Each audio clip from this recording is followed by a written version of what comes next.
No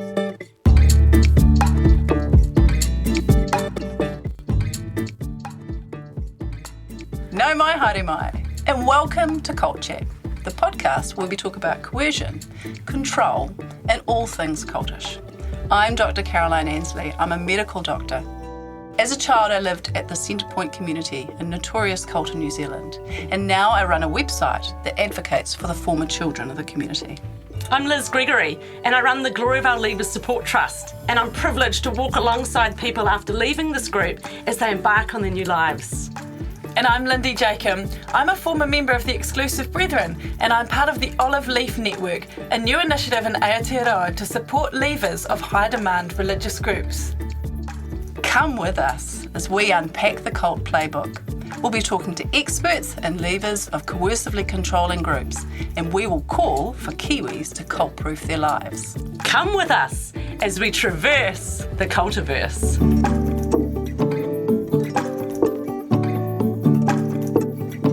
A warning, this podcast contains references to subjects and discussions which may be difficult for some people to hear.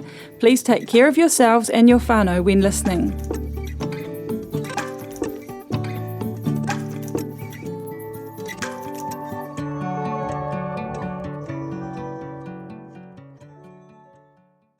Kia ora, everybody. Welcome back to our last summer series for Cult Chat.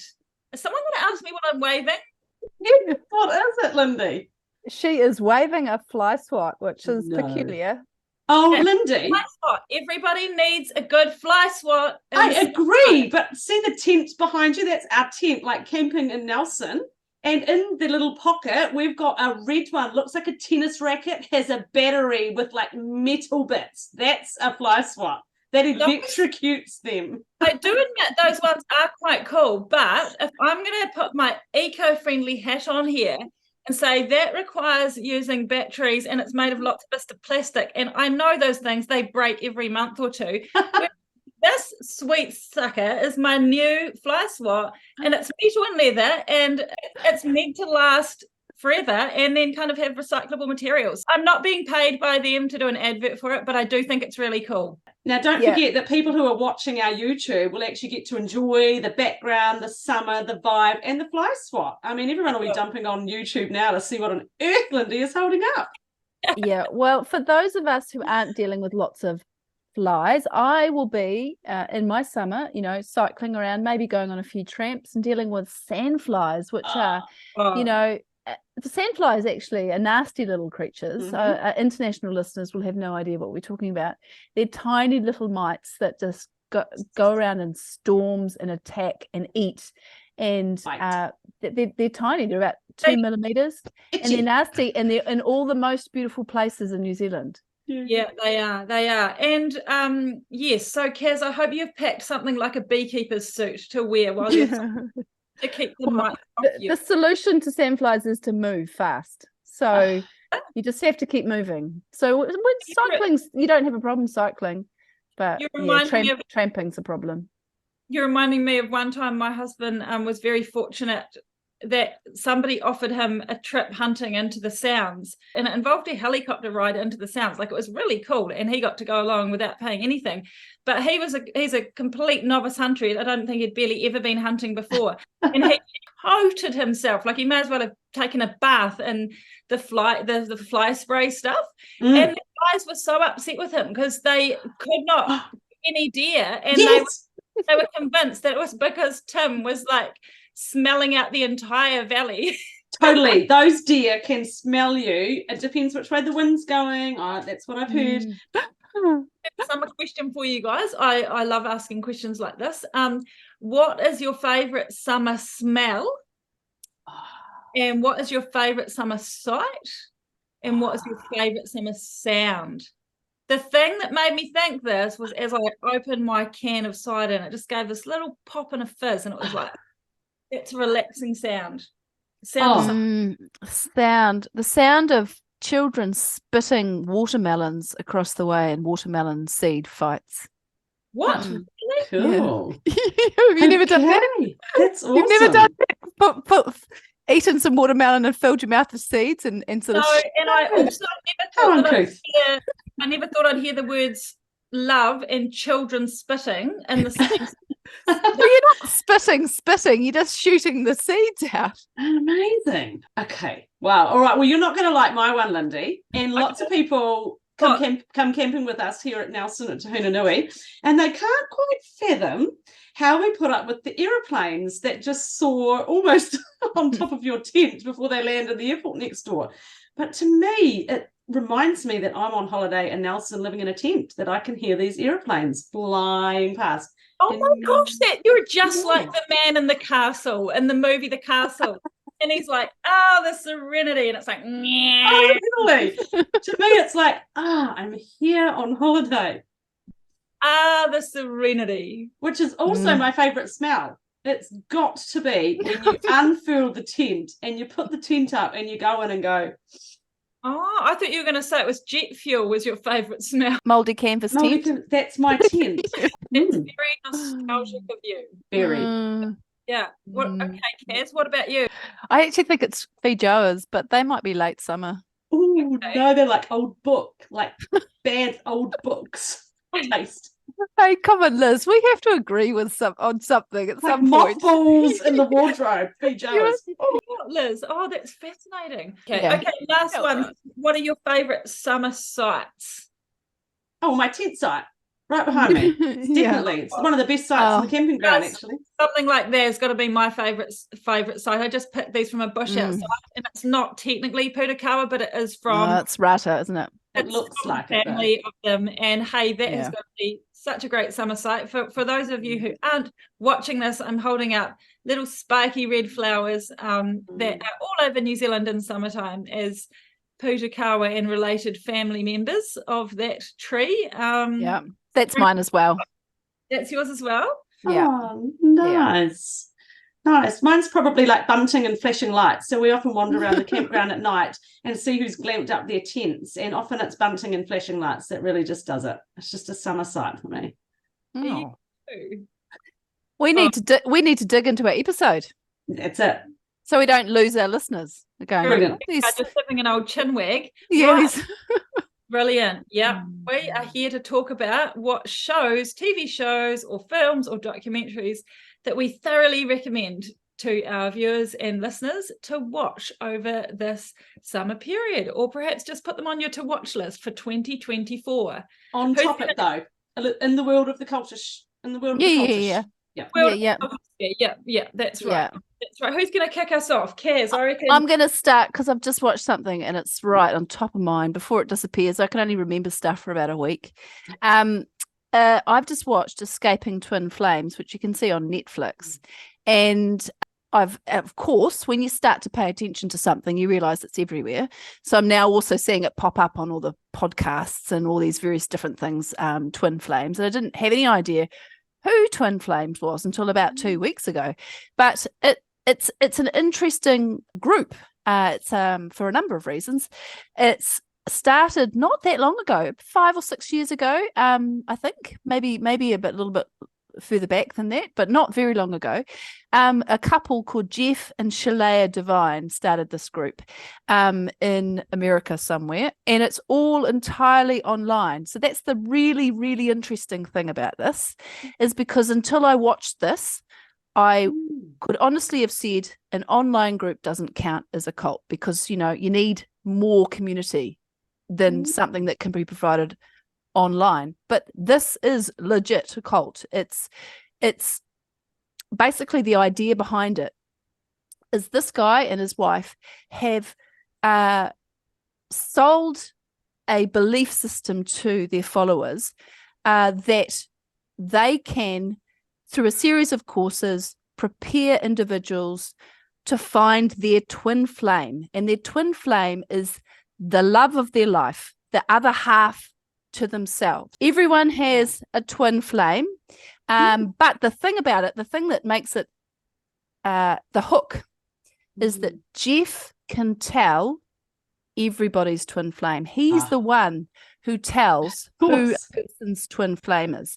He's essentially the salvation figure. Like he's... Yeah. And everybody has to get to know him well enough so that he will Well, be close enough to tell them. He offers courses and Yes. and he trains people up to be coaches. And so it's basically a multi-level marketing organization. How's he getting his money? He's at the top, and everyone who comes on board joins up, because they're basic. And the other interesting thing about it is that they're all pretty young. So they're people in their 20s, maybe in their 30s, a lot of in that demographic, really young people, a lot of women who really just, they just want to find the other half, and they believe in this idea of a really beautiful connection with a particular other person. So it's that whole idea that the movie industry has sold us, that there's this one amazing person for you and you'll just find them and meet, it'll all be wonderful. So he's completely playing into that. And so they do these lots and lots of weekly, twice weekly, multiple times a week, actually, I think, Zoom meetings. They do coaching sessions with coaches, so you'll join up with your coach twice a week, I think, and then you also do these open Zoom meetings where everyone comes together. And so it's quite remarkable in that as you watch it, I think there's 3 episodes, and the series does a really good job of painting the picture of how these individuals are really, as time goes on, they're trapped because they're paying all this money to be in this group. And he's promising, they keep on saying, he guarantees that everybody who joins up to this course will find their twin flame, that Jeff can help them find their twin flame. But of course, as time goes on, that's not happening. And interesting, when there's couples that come onto the group, so someone starts to talk in the group, and they say that they've met someone, or someone's just started to message them, and Jeff says, "That's your twin flame," and the person's going, "Really?" But no, Jeff says that's your twin flame. So the person ends up forming a relationship with a person who they actually don't think is their twin flame, but they're basically being forced by the pressure in the group and a belief in this guy and his partner that this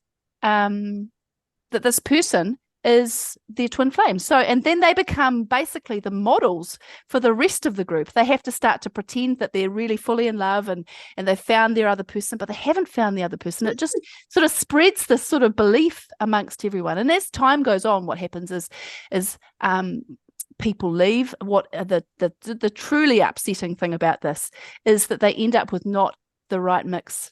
Oh, and hang on. First of all, the rule around where you find your twin flame changes. It used to be anyone could be your twin flame, but then they have to be in the group. They have to be in the group. And I think it's probably because Jeff can't control the person on the outside, can they? No. But he can control the people inside. So it's called endogamy or something, like, you're only allowed to marry in the group. There are yes. groups. So eventually that happens, and then that starts to create problems because there's not the even mix of male and female. Do they then go to counselling when things go bad? To Jeff personally? No. When they go to the coaches and they try to talk about how things aren't going well, they just get told that it's actually fine, because any couple who's a twin flame that Jeff has decided is a twin flame, they can't be having problems. Wow. And like if the woman starts to say he's treating me badly, he's pretty misogynist. He'll say you just have to suck it up, and like the men are promised that they'll have the sexual partner who's available all the time, and the woman's promised that she'll be completely happy. And it's just truly terrible. And then as time goes on, he starts to pair up. He releases a list of all these pairings, and a lot of them are same gender to same gender. And he's got this idea. He talks about this idea of the divine masculine and the divine feminine. And he starts to tell these couples, and many of them are same gender. He says, you're the divine feminine and you're the divine masculine. And these couples, who aren't actually couples, they're just arbitrarily paired up. They're like, suddenly, I'm a woman, but I'm divine masculine. So basically, Jeff is now telling people their gender. Yeah. And the interesting thing about this is in the episodes, they actually interview an LGBTQ advocate who he keeps on saying this is not freeing for the transgender community, because someone else can't tell you what gender you are. And that's the interesting thing about it, is these people are suddenly now going, well, I must be a man. because Jeff says I'm a man. So Jeff has said I'm a man, and it's excruciating to watch these people's lives just collapse. When they leave the group, is there an ostracism, or have they never met the other people? It's online, like it's all online. They have a couple of annual meetups, but it's all online, and people's lives just get smaller and smaller and smaller, and they don't see their family. They're just basically in their little houses, and that's it. They start to exploit them for work. Oh yeah. So they all start to they're paying all this money every month to continue to be, because they're paying like hundreds of dollars every month. They do have a mansion, don't they, that like a bunch of the truly dedicated come to, and they're so blessed and honoured to come and serve them by doing housework and stuff. Oh, yeah, okay. So he's just getting his kicks, he's just getting money. It's just his business. So just to jump back to the big picture of Escaping Twin Flames, you're saying that this is a TV series? 3 episodes, I think. Okay, so it's quite short. And it's only been released recently. This year. Right, and there's also at least one podcast that's full-time exposing twin flames. But yeah, I remember it came across my radar a bit like you a couple of weeks ago, and I googled it, and I think I looked at their actual website, because it's always interesting to see, what group's own narrative about who they are. And I must say, I thought, wow, this is very appealing, like, because it's got all that language about finding the most fulfilling lover that you can, and the fulfilling lover, and all this love, and having all your needs met and stuff, and it's that whole story which they've borrowed from other spiritualities and other gurus over time, that actually we were all born in another dimension with somebody else, right? And then we're separated at birth, and so we've got to find our way back to that person. And again, it's like, that's a beautiful story for people who, for people in this world, even those of us with a great relationship or whatever. And shout out to my husband Tim, I am very happy with you. Nobody can meet all of your needs, right? Like, it's that whole illusion of this perfect love where all your needs are met. And so I can see why people are attracted to it. And again, we are increasingly being told that in a world that, though we're more and more online, that we are increasingly actually disconnected and relationally impoverished. So no wonder this stuff holds such. So you're impoverished in that way, and so you're actually happy to believe a great delusion. Yeah. Because you believe the delusion is going to offer you something better, and you don't think it could have. How badly wrong could it go? Yeah. I'm going to join this group, pay a little bit of money, and find my soulmate. How great's that? But then they can't extract themselves because they've invested so much. Yep. And some of them end up working for them. They get paid nothing, of course. And then they do, like I said, they do end up with a partner, but they didn't choose this partner themselves effectively. And then they have to pretend, because now they're part of the whole machine. They're part of the machine, them and their relationship. Part of their life. Yeah. Yeah. And it's I think it's really well done, and I highly recommend it, in particular because it's sort of, we've talked before about how, isn't it interesting, so many of these culty groups are based in Christianity, and that's a bit embarrassing, but here's a group that's based in I don't know, I mean, he eventually starts to call it, they even talk about how they'll get more tax breaks if they call themselves a religion. So he doesn't actually start off with that, but the thing is, he records all of these Zoom groups, so that's how it's such a great show, because it's all them, brilliant, all their footage. Anyway, moving on. I've got a 4-part one, and it's called Keep Sweet, Pray and Obey. And my gosh, that one's awful, but like, it's amazing but terrible. Yeah, it is. And it's around the fundamentalist Mormon polygamist groups, and so basically multiple wives. I mean, how difficult is your life with 5 or 10 wives? Of course, it's ghastly, because they boot out all these young men, and like these older men get their pickings of these young women to marry, and then they just have multiple children and all live in the same house together. And it's strikingly similar to Gloriavale, although in Gloriavale you don't have that polygamy, but so much else about it, their doctrines. And so what it's made me realize is, like, think of a black box. Think of a whole lot of people. Think of the black box being like doctrines and beliefs and control mechanisms. And it kind of doesn't matter what these are, Because what pops out the other side are people and leavers who are impacted in really similar ways. Loss of identity, loss of connection, the internal world has been destroyed, and all the rebuilding that needs to happen. And so it sort of reminds you that inside that black box, there can be variations of the doctrines or the beliefs of the system, but so often it's the harmful control mechanisms that create really similar impacts of people leaving. So I always watch these with my eyes just going, wow, I just can't believe these stories.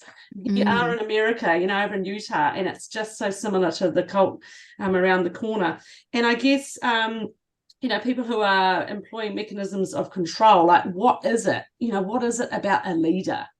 And so again, Warren Jeffs is the leader. He's currently sitting in prison, and he is still ruling these polygamous cult. And so, and he's the second leader, though. His father started it. Thank you. And yes. Yeah.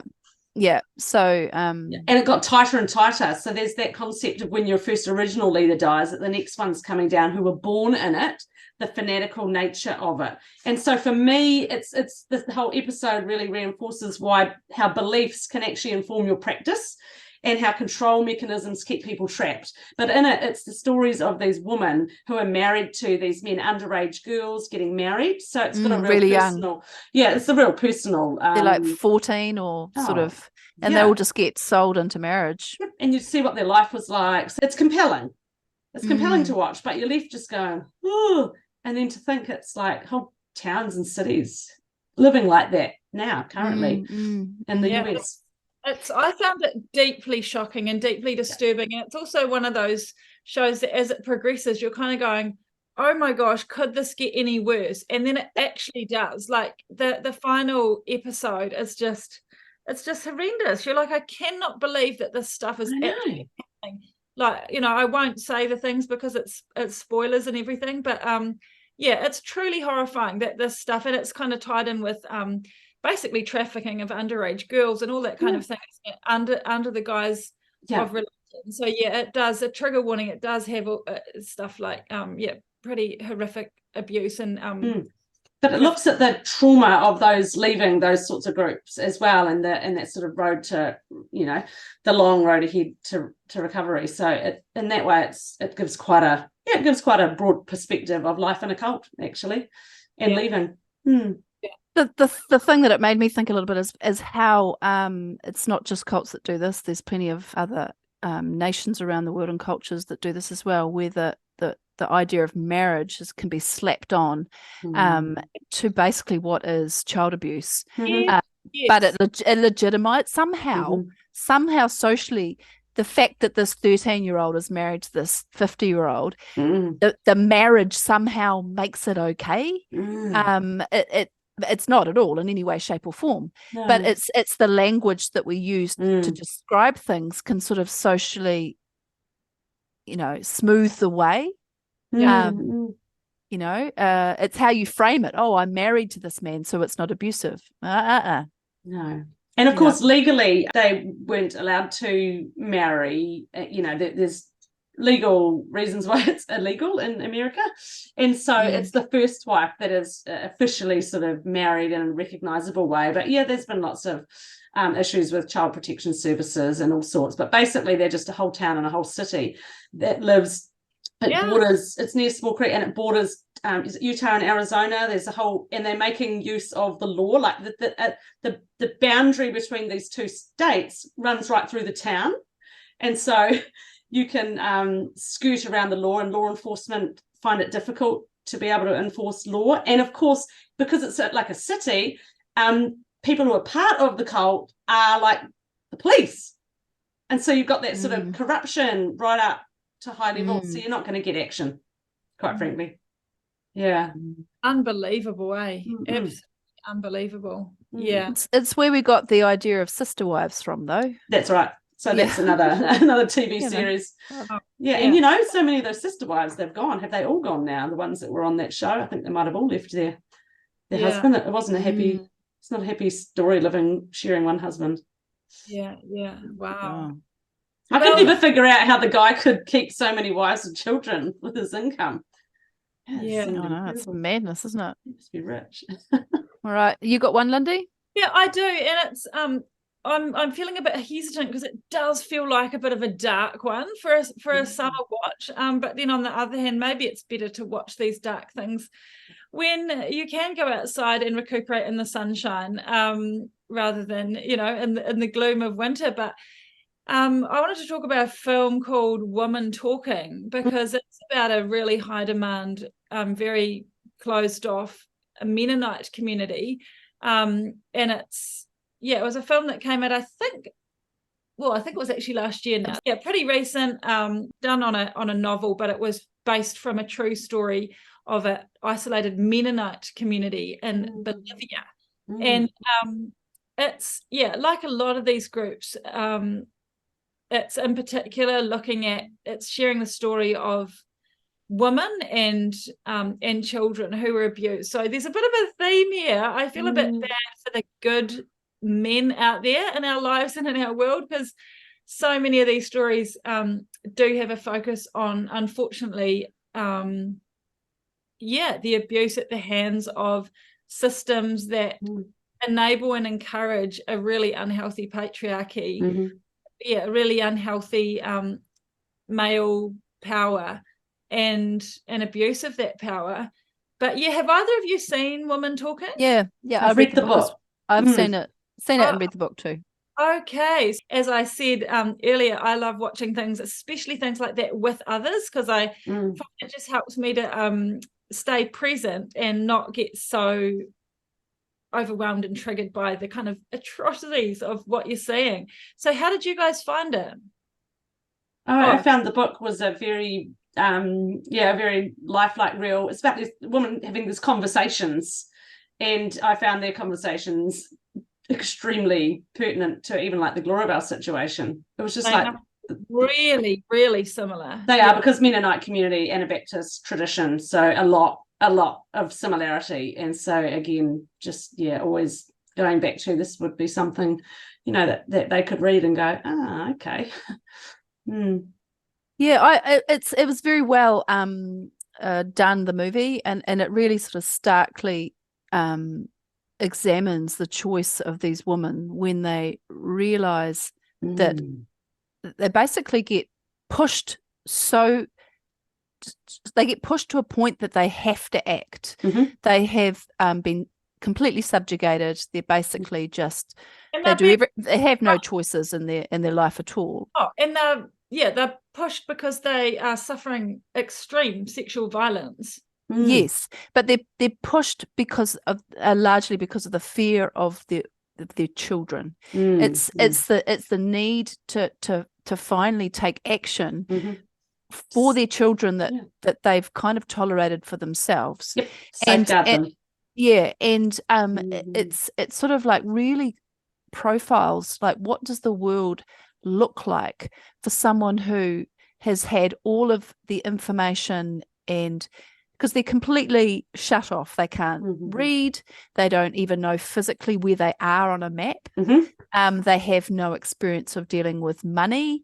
They've got literally they're as naive as a 5 or 6 year old of the world out there, and they realize that the men in their lives are the enemies. And it's sort of like, it just the whole story is around this decision making where they finally realize they have to take action, not for themselves so much as for their children, and then the consequences of that action, and that's how to make a decision. You don't have the tools or the input of information. Fascinating. And you're not free. And it sort of really, it profiles exactly like that awful dilemma that people in they all these groups, don't they? That's so true. That whole question of, do I stay and fight? Do I try and bring about change from the inside and try and hold on to some of the good here or some of the relationships here, or do you leave? And if you leave, do you go out guns blazing? You try and silently slip away before anybody stops you. They're terrible gut-wrenching decisions for anyone to have to make, let alone when you're talking about your little children or whatever being being viciously brutalized. And isn't it easy for us sitting out here? You just asked a question, what do I do? Do I stay and try and get change on the inside? Because people who've left groups like that and reflected on it, and say people like me who work in that sphere, the answer is really simple. No, you don't stay. Because what you don't realize is that 10, 15, 20, hundreds of people have stayed and tried to get change, and you think you're the first person, but you're not. And it will just simply chew you up and you will get spat out. So go before your kids get impacted and impaired, and you won't actually regret it. But that's easy for us to say, isn't it? Yeah. Talking to the woman who is socially entrapped, that seems like an outrageous suggestion. Yeah. And there's this really difficult point in the story that I really that jumped out at me is when one of the women is they're trying to decide which boys go with them. That's right. All the women, but what about the boys? At what age is a boy innocent? And what age does he become a perpetrator? And they have this conversation. Is it 14? Is it 13? Is it 15? And one of the women, her son is 15, and she's like, I can't leave him. But they're like, are we safe? Has he already absorbed the thinking, and has he already become a perpetrator? Could bringing your 15-year-old son with us mean that he then continues to cause harm to the others? And this whole awful idea of you're innocent, because I've got 2 boys. I've got a nearly 15-year-old son myself. At what point does that misogynistic patriarchal society that's squashing women and training male perpetrators, what point do you lose?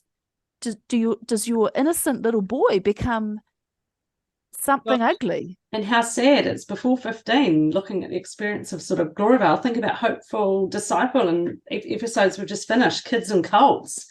They say they're imbibing things very young. Yeah. So that definitely sounds like a dark movie, and I do reckon that's a powerful film that is worth seeing, and it is definitely sitting up there at the top of my list. And I'm going to dive in with my second recommendation, because it's a lot more, I think, positive, and it's not light-hearted as such, but it's more positively geared.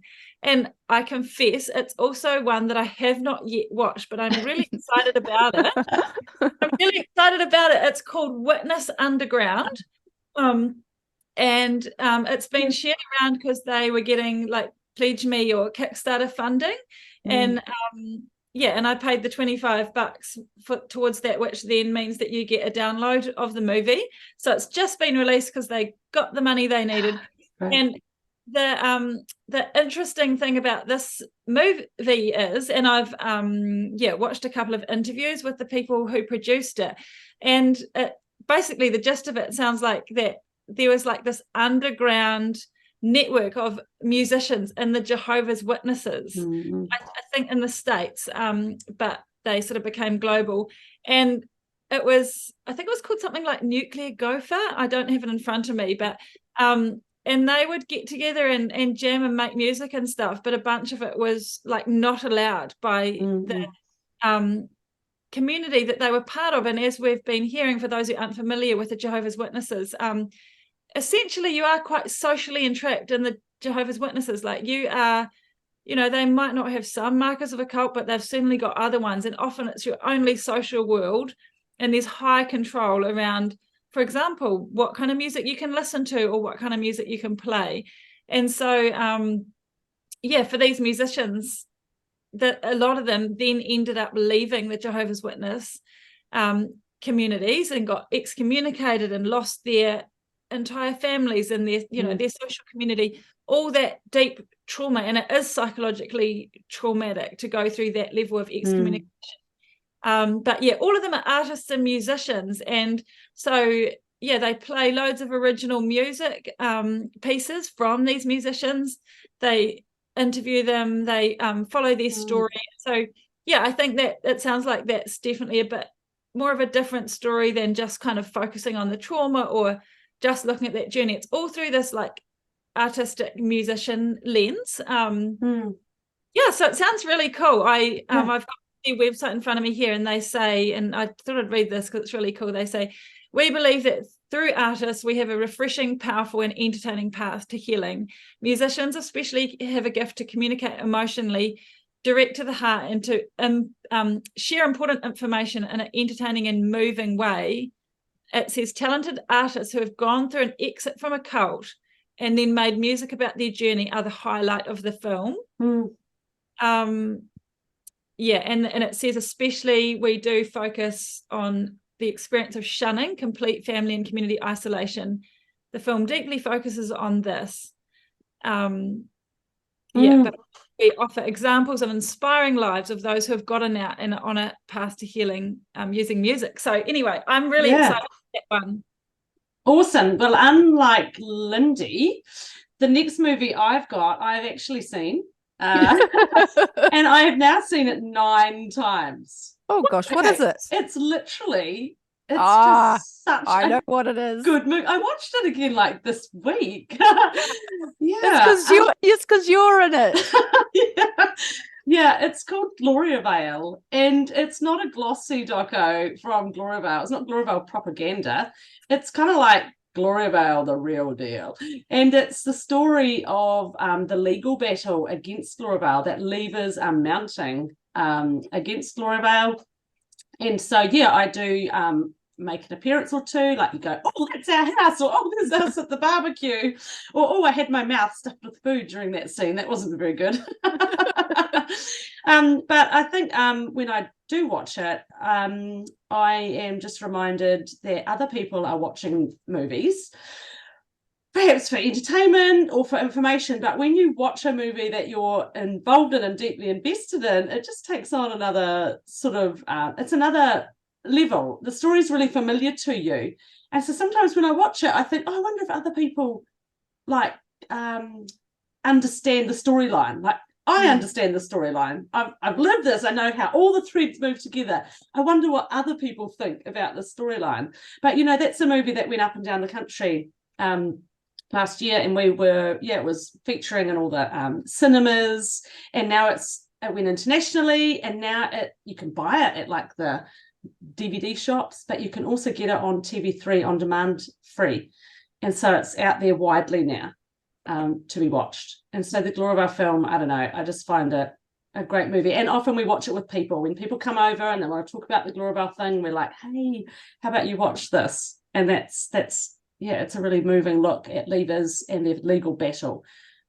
Yeah, I watched it at the Isaac Theatre Royal, the first, I think it was the debut, the first night it was aired, whenever it was, last year, the year before. Premiere. Yeah, and it was really fun. And there was a Q&A at the end, and you were on your stool, and all and the main characters. There was like 12 people all sitting there. The lawyers and the movie directors and producers themselves, and the lead characters, Sharon Reddy and crew, and John. It's cool. It's cool. We went around heaps of centres around New Zealand, having screenings, and it was fantastic. So there you go. There's a movie I've watched lots, and I still recommend it. I want to share one which I have seen, Lindy, which is probably no one else will see because it's not on Netflix or any. It's actually on YouTube. I saw it. So this is called The Ashram Children. It was a documentary done in 2019 and was recommended to me by a woman, an American woman who I met, who was in this cult group as a child. So it's a story of a young man who's probably in his 20s who grew up spending where's he from? Israel, I think. Spending his summers or parts of the year traveling to India to this ashram called the Anandavadi ashram in India. And it's all about the children who went there with their parents, and they don't think they lived there full time. I think they were all just kind of went there for short periods, for months at a time over the school holidays, and then they returned to their own home countries. And it's basically the story of this guy trying to make sense of his really weird growing up. And he goes to America and interviews a number of other former children, most of whom are older than him.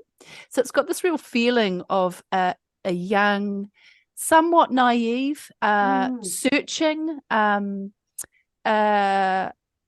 open, really vulnerable young man called, his name's Jonathan, he's the filmmaker, reaching out to these older, maybe 5 to 10 years older, old friends of his, and asking them, he asked them these questions like, who was the guru?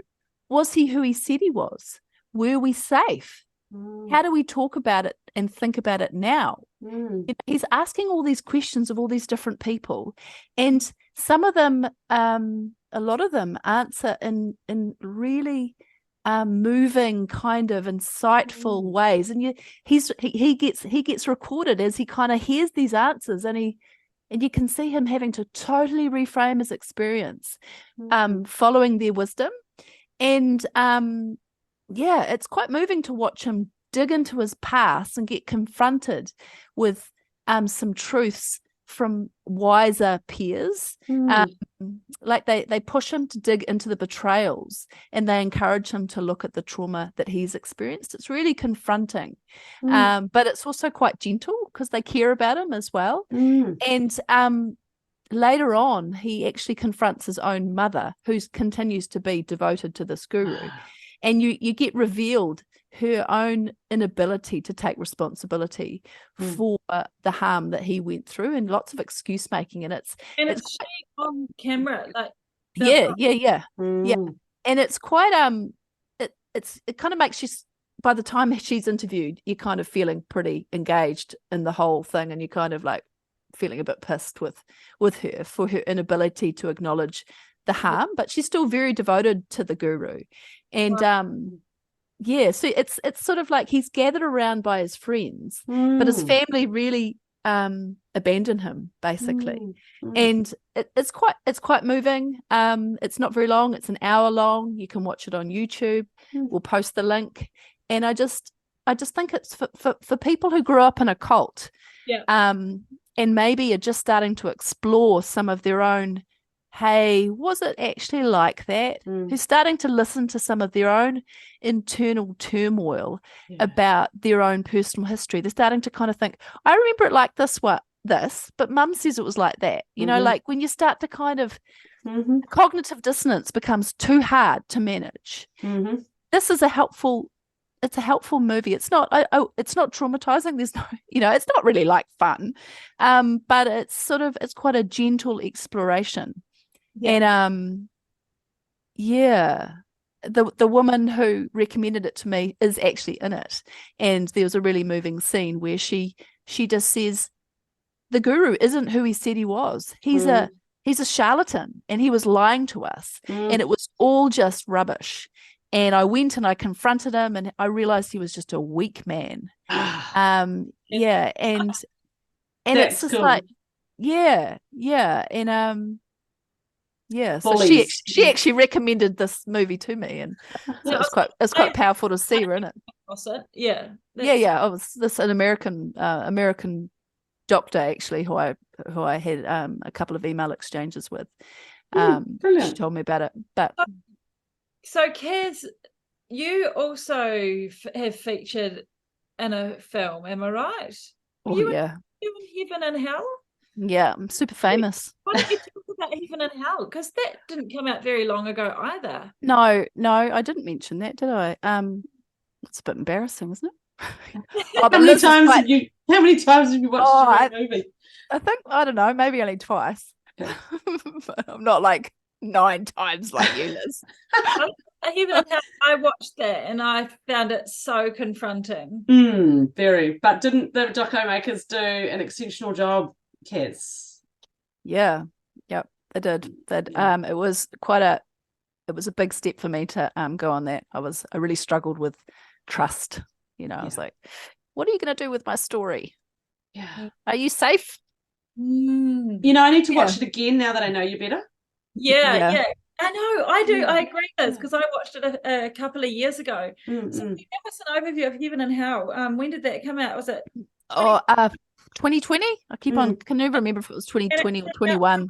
Yeah, it was produced by Warner Brothers for TVNZ with NZ On Air funding, and Natalie Malkin, shout out to Natalie. She's a wonderful woman, did the show, and she interviewed I think about 6 former adults and 3 former children, and used quite a bit of acting in it. So it's a docudrama, and I thought I was a bit unsure about how the acting would go, but I think it was done really powerfully because she also interviewed some police officers and a neighbour.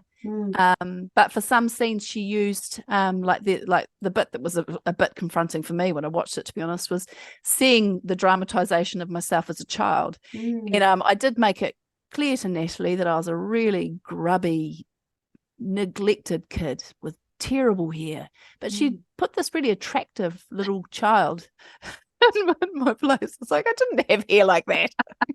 certainly was much dirtier than that. I love it. But yeah, it was really I don't know, I think it was powerful. It was within the first 6 months or something, or first 3 months, it was the top 5 most viewed shows on TV at the time. So yeah, we watched it with a group of Gloriavale yeah ex-members, and they were just like, whoa, there's a lot of similarities going on. Although the experience of the open sexual commune was foreign to the Gloriavale scenario, but there was a lot of similarities. I've heard as well that the origins of Gloryville, that they'd do things like swim naked with everybody completely naked. I read that in your archives on your website. Because I thought that it was spa, pool, now spa really sessions. got it, but it was just education. Yeah, right. Yeah, nothing. No, just marriage, just education. And lots of those stories have been hidden from the 2nd, 3rd, and 4th generation. There's like this divide of history in Gloriavale, and the original members never talk to their kids about what went on in the early days. And heaven and hell, that was some of the stuff that, to my modest eyes, with my modest upbringing, I was shocked to see, because they showed footage, didn't they? Genuine footage from the Centrepoint days. And I remember one scene of like naked adults hooning around. Because I remember just being like, oh my gosh, like there was a lot of nudity, which Hopeful and Bert, the 2 leaders, they were checking each other out in competition, and I thought stuff was told really well, and it was the first major public telling, right, of there was one in the 1980s, which was very much a propaganda piece. And then there was something on, Nigel Latta did a piece on Beyond the Darklands on it. And there was some segments from Paul Holmes, and there was another one somewhere in the late 80s, I think. I don't never actually figured out where that came from. This one had the focus on telling the stories of some of the children that hadn't been. Yes. That hadn't really been told before, and I think it was to give some credit to Anka Richter, who's been on a show earlier. It was her work where she started in around 2015.